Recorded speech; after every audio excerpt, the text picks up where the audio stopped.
Hi everyone, my name is Ewaleifoh and I'm a Vice President with the Controllers Group at Goldman Sachs. I'm very excited today to share this video with you guys. And before we get into it, I'll give you a quick introduction of my background, and then right after I'll go into the who, what, and why of the topic that I chose, and then walk you through a couple of examples.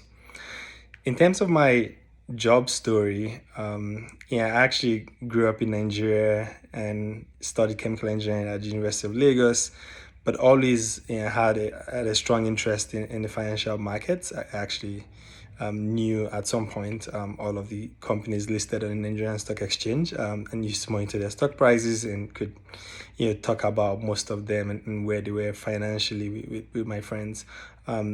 Post undergrad, I came to the United States of America for a master's degree at Rutgers University, and then joined Goldman Sachs as an intern. Obviously, been at Goldman Sachs now for 10 years, and I've done a number of different functions. But in my current role, I actually manage the investment banking controllers team, and our responsibilities basically are to monitor the firm's investment banking activity, do analytics of the profitability and risk associated with those activities for the firm. We do a number of reporting across periods to the firm's senior management, as well as provide inputs to external reporting that the firm does, so annual reports and all those related reporting that we do. So the topic that I chose to discuss with you guys, the topic is investing. It's a topic that's near and dear to me. Before we get started on the topic, though, I'll caveat and say, investing is different from savings. Savings is literally you putting something away, no expectation of return. Investing is you putting something into a venture, whatever that is, and you expect a return. So investing is literally you trying to grow something. That is all forms of investing. Literally you could invest time, all right, in a relationship to grow your network. You could invest in your career by like working hard on your resume. You could invest in your academics by trying to be better at one area versus the other. Specifically today, though, we want to talk about financial investing. So I put in money into like a venture with the hopes of getting returns. With respect to investing, as I said earlier, I'm going to go through the who, what, why, and then walk through a couple of examples. In terms of the who, literally anybody can be an investor. It could be a newborn that has a college savings plan in their name, where money is being like put in to specific investment vehicles for growth towards their financial future in the form of college payment or related expenses. It could be a young professional that wants to buy a house someday, or wants to save towards a wedding. So instead of literally just saving with no growth or return, they decide to invest. Again, it could be in any venture, but they invest and grow, or if you will, multiply their savings in order to get towards their end goal. Or it could be a working professional already that is working towards their retirement, and so they're investing in their retirement savings program with the hope of retiring early or someday, whatever their target date is. Also, it could be an elderly person that is actually retired already, and wants a stable source of income. And so they invest in, again, any vehicle that provides that security of steady income. It could be an annuity, it could be even a municipal bond with a fixed rate of return. Now, that's the who. What they invest in, obviously, I mentioned a couple of it before, but the what people invest in cuts across everything. It could be in artworks, for instance. Like you buy artwork with the mindset that's like it's going to be more valuable in the future. It could be in collectibles like toys, right? That become vintage and then sell for higher values. And we've seen a couple of that on eBay recently. It could be, equity stakes in companies, Facebook, Amazon, Google, Netflix. It could be in fixed income securities of either companies or, public entities like governments or municipalities.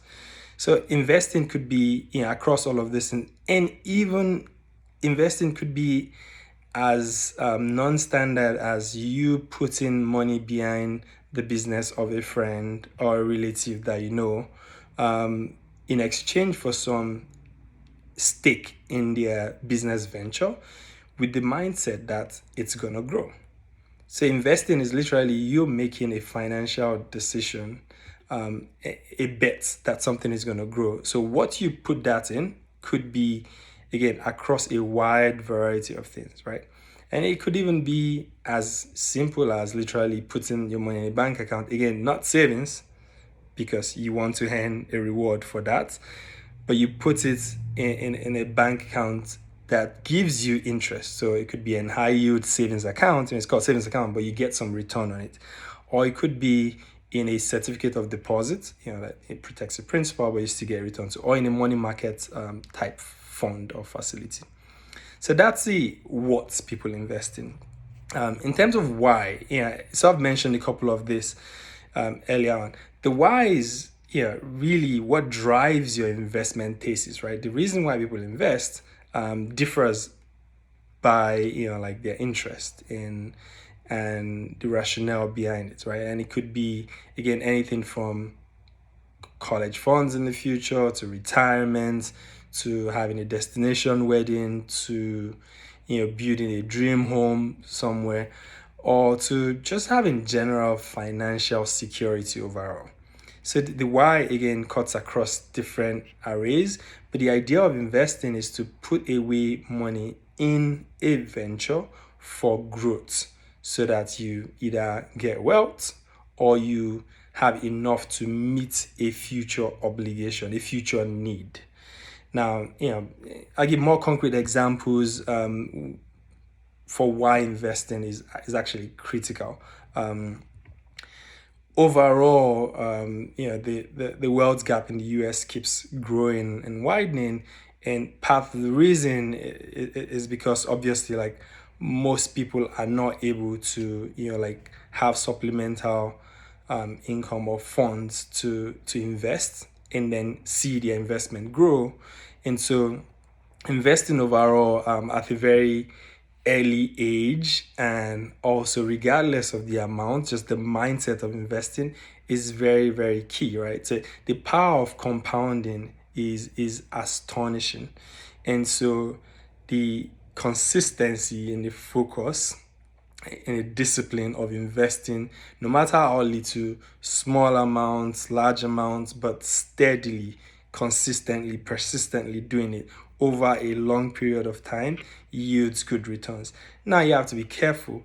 Not everything you put your money in will yield the desired outcome. That's why in investing, one critical concept is diversification. Diversification is basically not putting your eggs in one basket. So the idea of diversification is you want to grow your invested amount, but you know that things do happen. So what you do is you spread your investment across different areas. So you could do real estate, you could do equity, you could do some fixed income, you could do some private equity if you're allowed to and you're a accredited investor, and you could do some arts or vintage cars or toys. Ultimately, investing is something that should be near and dear and core to you. So if you're a technologist and you're all about emerging technologies like virtual reality, AI, like automated driving, invest in like companies of ventures that are around your expertise, and then you'd dividends going forward, because now you're close to the industry. You are able to quickly determine like that you're comfortable with the risk that you're taking, and you'd likely monitor it more, right, and be able to make those decisions. Thank you again for listening to my video, and I encourage you all to invest. Take care. Bye.